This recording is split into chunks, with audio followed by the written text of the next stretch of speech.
Inilah 7 saksi dihadir ke juru persidangan kasus korupsi Ujitera di Banyuasin dengan terdakwa Tommy Ardiansah selaku Kasih Pembinaan Jabatan Fungsional pada bidang kemeteorologian dan pengawasan perdagangan Dinas Perdagangan Kota Palembang.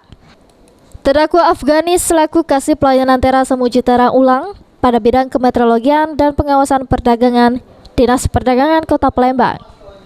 Terdakwa Hari Irawansyah selaku Kepala UPT Meteorologi Legal pada Dinas Perdagangan Koperasi dan UKM Kabupaten Banyuasin. Semua terdakwa Kepala Bidang Kemeteorologian dan Pengawasan pada Dinas Perdagangan Kota Palembang. Saksi yang dihadirkan ialah yang laku ke teras saksi. 2 saksi dari bendahara penerima samu pengeluaran. Sudah itu mantan Kepala Dinas Perdagangan Kota Palembang, samu Kepala Dinas Perdagangan Kota Palembang.